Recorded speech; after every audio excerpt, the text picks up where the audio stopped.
and the angel brother Nihhan, the little one, and angel sister Mannat.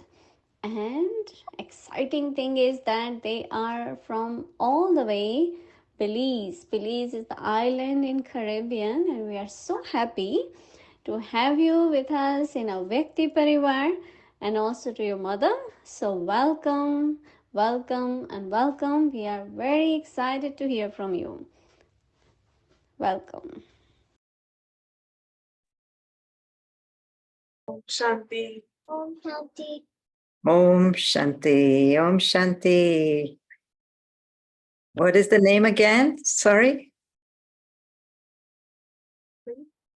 Om Shanti Avyakti Parya. I am honored to be here. My name is Nihhan Nalwani. I'm 9 years old and I am from Belize, Central America. This is my Sister Mannat. And this is my mom, Sister Nimisha. May I ask a few questions that I have? Sure. When I am doing meditation, so much thoughts appear in my mind that I lose my focus and become playful. Why does this happen so? And your mind becomes playful, you said? Because, this is why we have been given the mind. The mind is supposed to be very active and help us to play all kinds of games. And we are so used to playing games all the time in life. Even when we are not on the playground, we are still playing, right? Something somebody says, somebody does, you want to respond, all of that. So many scenes are happening during the day. So naturally, when you are meditating, and I'm sure, how long have you been meditating? Long time? But especially when we start to meditate, the mind is still going back to the same things, the same pattern of thinking. We put importance to somebody, we put importance to something, we put importance to something that needs to happen in that way. So we give a lot of importance, right, to many different things. So naturally, the mind wants to go there and thinks that it will get happiness or it will get pleasure when it starts to think about those things. For example, if it's a good food, right?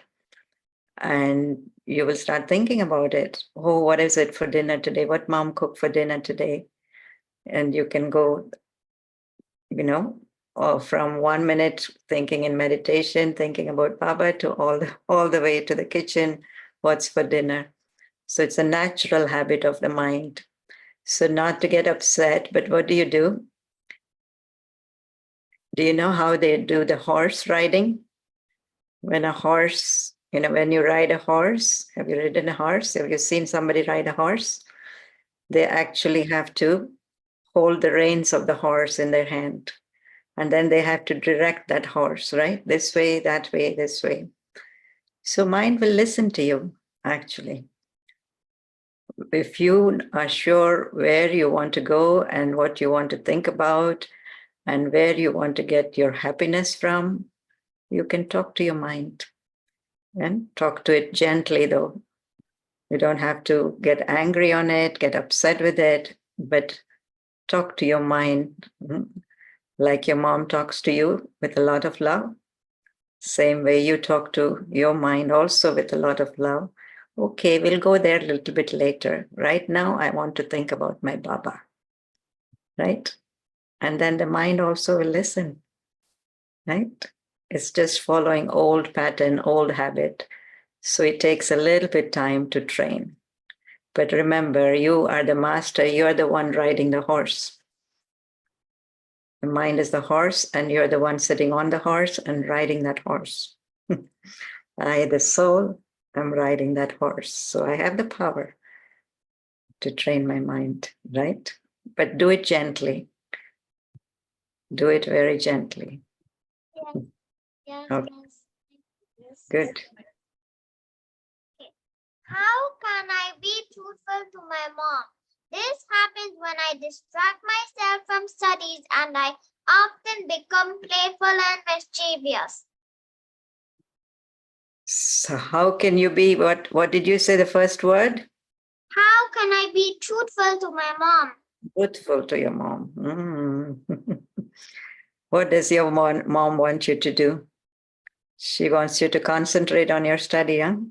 Yes. And what you want to do? Something else. Become playful and mischievous. Playful and mischievous. Yeah, I know it happens to all of us. But you love your mom a lot, it seems, right? No? That's why you want to please her. That's why you want to be truthful to her. So just think of all the things that make you, experience that love for your mom, and remember all the things that she does for you out of love for you. And she's only doing it for your good, right? She wants you to concentrate or study or whatever, all for your sake, right? Talk to yourself, right? So let me do, just for 5 minutes, let me do what mom wants me to do, and then I do what I want to do. Of course, you have to do what you want to do too, right? You can't give up that. But I think first she wants you to do that homework, right? Yeah. So that your mind can be free and she can be free, and then you can play, you can be distracted, you can do your own thing. I don't know about you, but when when I'm given two things, one that I don't want to do too much, I don't want, or I don't like to do too much, and one I like to do, I like to do the one I don't like first. So I get it out of the way. And then I do the thing that I want to do, I like to do. It's good for you too, right? You can be free. Yes? Like a bird, right? Yeah. Then you can be free in your mind. Otherwise, even while you are doing distracted, while you're doing even something that you like to do, we're still thinking, oh, I didn't do what mom wants me to do. Oh, I didn't do this. Oh, I didn't do that. That's not a nice feeling, right? So do what is good, what is right, what pleases mom. And then later on, of course, do what you want to do. I'm sure you're not doing anything bad. So it's okay. Yes, miss. Yes, sister. Yeah, go ahead. Why I always get mad or sad when someone scolds me. Most of the time, it's my mistake and end up putting myself in trouble. You're speaking for all of us, right? You do it, I do it, we do something bad, somebody comes and tells us not to do it like this, we have to do it like that. And then on top of that, we get mad at that person, and then we get sad that we got mad at that person. It goes around in cycles. Goes around in cycles. So today, what I think the practice for today, what was that practice? It says, do all your responsibility, whether it is service or whatever, but do it as a game. In other words, be light with it. Right? If someone tells you something, then understand that they're doing it out of their good feelings for you. Don't take it inside in your heart. Right? Like in a game, right? If there are rules of the game, you follow that rules of the game. Do you argue at that time? Oh, I am not supposed to, I won't do this. No. Sometimes you do. You argue with, no, you don't argue, right? There are rules. So the rule says that if I hurt somebody and that person doesn't like it, they're going to tell me. Or if I do something bad, even to hurt myself, they're going to tell me about it. But then I say, okay, it was just one little mistake. It's okay. I can correct myself. You know, there is a magic word. Yes. What's the magic word? Please. Please. And what else? Thank you. Thank you. And what else? Excuse me. Excuse me. Sorry. Yes. Me. Yeah. So these are very, very nice words. Yeah. Yeah. Magic words. One little word, two little word. Thank you. Thank you for telling me this. Oh, I'm sorry I did this. Right? So as soon as you say sorry or thank you, you know, you don't feel heavy up here. So not to feel mad, not to feel sad, but immediately say, wait a minute, this is actually good for me. And very rarely you will find somebody is telling you something that's not good for you. Yeah? If it is not good for you, then of course you don't have to listen to it, you don't have to take it. But most of the times you will find that your friends, your relatives, they're all thinking good for you. And they want you to do better. Yes? Yes. How can I improve myself by doing things on time? How did Baba manage to do things on time? Say that again. How do you improve yourself? How can I improve myself by doing things on time? How did Baba manage to do things on time? Brahma Baba was number one in everything, right? There was a timetable, you know, and he was absolutely accurate in the timetable. Timing for getting up, timing for Murli, timing for going out with the children on a walk, timing for coming back, doing karma yoga, helping out, right? Timing for evening class, timing for eating, timing for sleeping, everything was accurate for Baba. It was almost like he had a little clock inside. And why it was like that, of course, I think there is a little clock in the soul, you know? The soul has a little clock inside. So when I'm soul conscious, when I remind myself again and again that I am a soul, the soul knows what I'm supposed to do, what time. You know what I'm saying? So sometimes what happens, we get distracted with things that are outside, what people are saying, what I have to do, what I don't have to do. But little by little, I think, you know, if you remind yourself, you know, that there is a lot of benefit in doing things on time. And maybe, you know, if you really pay attention, then I feel that, okay, it may not happen immediately that, you know, all of a sudden you will start being on time all the time. But maybe you will be 5 minutes early, right?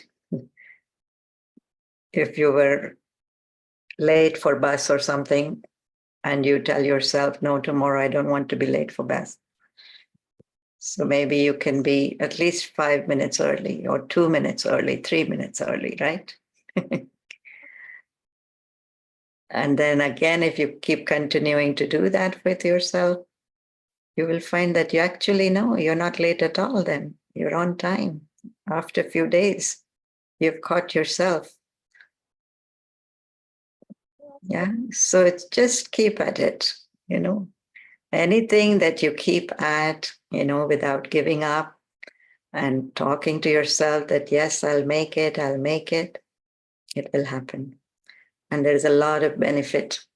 sister. in doing things on time. We know that. When you miss the bus or the train, sometimes people miss the bus or train for the sake of 1 minute, half a minute.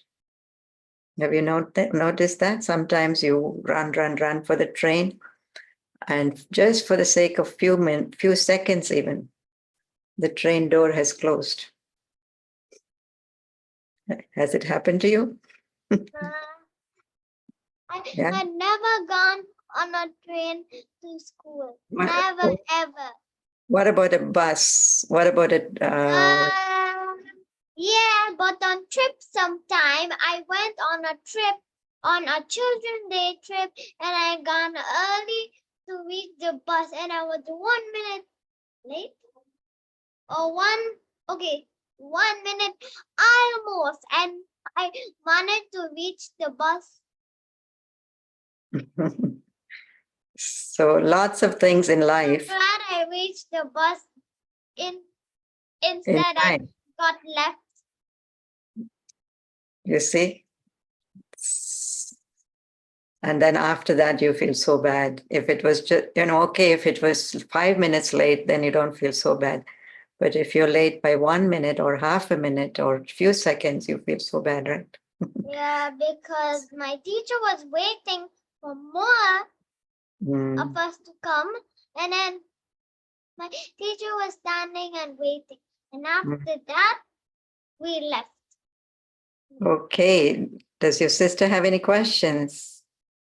Yes, she does. And thank you for answering my questions that Okay. I had. Thank you, sister, for answering his questions once again. I am sure he is going to put it in his life. I'm sure it was an eye-opener not only to him, but to all three of us. And I have two questions. Okay. During meditation, when the back is not straight, the concentration is broken. Why is that so? When the back is not straight, you said? Yeah. When you're not sitting straight? And when you're meditating while not sitting straight, then the concentration is broken pretty easily. That's a nice observation that you have. Right. It is true that, body posture has a lot to do with what is happening in the mind. Sometimes the way we sit, we are giving the message to the mind that it's okay to go here, there, whatever. But when you straighten up your body, when your back is straight, when the posture is right, then actually the mind is getting the message, from the whole body that now it is time to streamline your thoughts. Just like you're straightening your body, it's also time to straighten or streamline your thoughts. So the mind and body work together a lot. So sometimes, yes, that does happen. Although, many times Baba says that you don't have to be always sitting straight to remember me, right? So by the same token, how long can you sit straight with your back straight? Not too long, right? But few minutes you can sit, 1 hour you can sit perhaps. But that becomes like a baseline, that's like a foundation, a nice time in meditation where you feel that one-to-one connection with Baba very nicely. But then once you have established that, then you can be doing anything, walking, talking, sitting, anywhere, and you could still be remembering Baba, right? So ultimately, the practice is for us to remember him all the time, not only sitting upright, and because sometimes this is what Hatha yogis also do, no? They kind of put themselves to very strict discipline in order to discipline their mind. But for us, it's much easier than that. Baba says, remember me with love. When you remember your mom, do you sit straight and remember your mom? You could be lying in bed and you remember your mom, right? Immediately you can see her face. Immediately you can see her, coming and loving you, touching you. So Baba is like that too.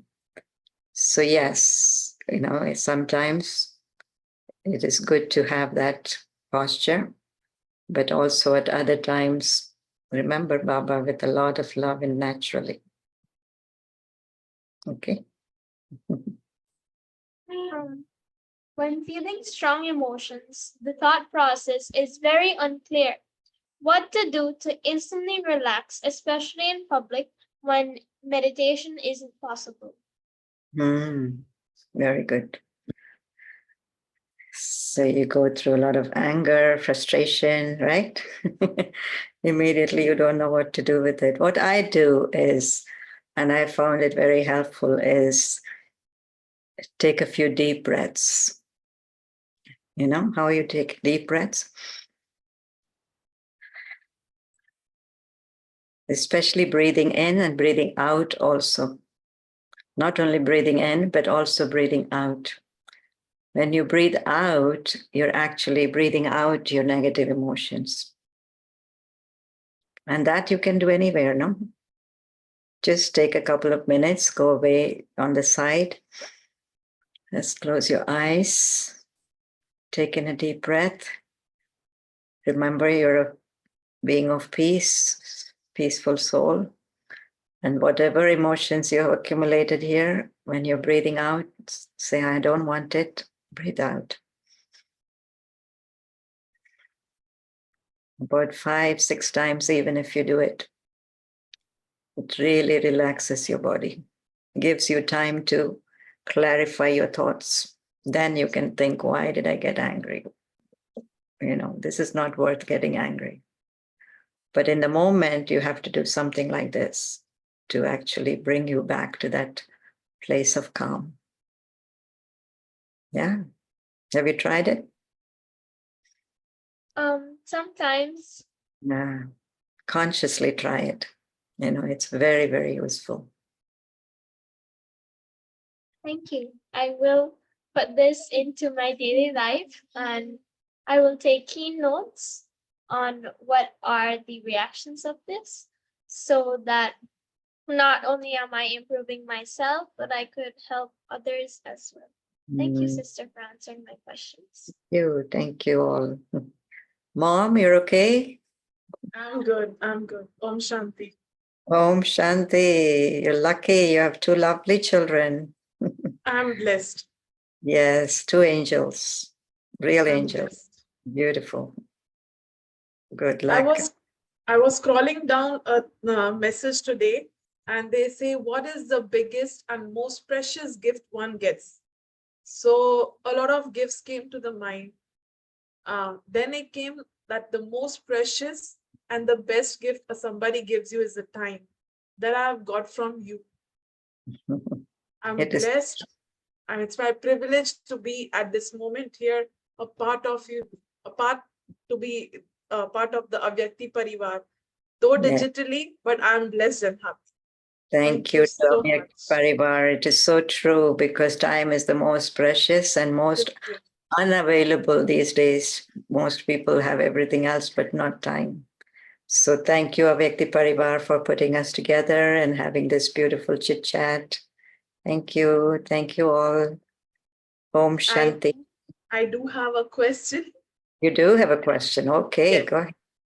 I do have a question, and my question is how to understand a teenager's anger, frustration, the mood swings that a teenager goes through, because maximum time they spend in school, and after a long hectic day, the child comes home tired, already having a peer pressure from the school of performing good, because a child is very intelligent, performs on school level, outside school level, district level.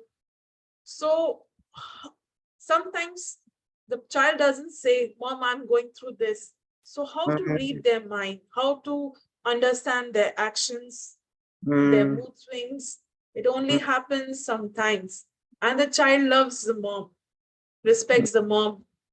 The only thing is that how to understand the child better, especially a teenager. Right, right. I think that is something has a lot to do with your long-term relationship with the child also, right? And it's interesting because during that time, teenage life, lots of things are changing, not only physically, but also mentally and emotionally. And so, whereas before you could, comfort them in a different way, it was mostly about physically comforting them. But now it is more about emotionally or, mentally giving them that company. And for me, I think what I have seen is that parents at that age have to start being their friends more than parents. Because as parent, you still are holding a little bit of, I'm your parent, tell me what happened, that kind of a thing. But when you look at them as a soul to soul, then naturally that friendship emerges, that understanding emerges. And naturally and automatically, you're able to pick up their emotions in a different way. So as parents, sometimes we can still get very tense, oh, is she okay? Is she not okay? What's happening? We can, but I think you need to relax a little bit and just be, offer your presence, offer your company, and I think when they come back from school, they need to maybe play, they need to relax, they need to talk about something that is light. They don't necessarily want to repeat whatever happened. But if you have a good relationship, it will automatically happen that they'll share with you what happened, right? So just be natural, light, entertaining. Unless you so see much. unless Thank you you see so something much. totally out of the way, then it's different. But mostly, I think when you come back from school, you're tired, you're stressed, things have happened. And, if you make them relax a little bit more, they will automatically tell you, Mom, this is what happened, this is what happened, this is what I did. Yeah, this question is regarding my daughter only. She tells me everything. She never hides nothing. We are good friends. Good. Things that I like, sometimes I don't like any flavor, but for her, I take it. So there is a little understanding, but sometimes I do fail to understand her because she goes through a pressure because she often represents her school at district level. So when is something extra, then I fail to understand her. Usually I try my level best to do whatever she likes in small gestures. Um, Give her her time. Her meditation time is different. Okay, no problem. Take your own space. So just when it's peer pressure of performance and performing at a school level, at district level, then this I always fail to like that time friendship is not there, and like moreover a parenting is there. Right. But I think also you need to be confident with your own self too, that you have brought her up in a very nice way, that you've given her very good sanskars. She's in a great family environment. So, that will also help you to trust her more, right? Thank you so much. All It's been right. a All right. pleasure. Incredibly, we are very blessed, and today I'm very happy because in the morning I was disheartened, like everybody is celebrating in some or the other way, everybody is going out. I don't have a family here, my intimate family. My family is in India. It's only I'm on my husband in-laws, that's it. So I was missing, why don't I have a family? A Now you thought have the came to full me. Avyakti Parivar is your family. Yes, a thought came to me. Oh, today I have a meeting. I have my Avyakti Parivar. Though it's little later, but it's okay. Right. Very So, nice. Very nice. like the blessed, Thank you. Thank you. nothing good I could have ever asked in life. Like now I'm satisfied. Whatever Oh, I have, I have the best of all. yes, I had a very nice time chatting with you too, all of you. Thank you. Take Okay, care. thank you. Thank you for your time. Thank you. Thank you for your time. Om Shanti. Thank Om you. Shanti. Shanti.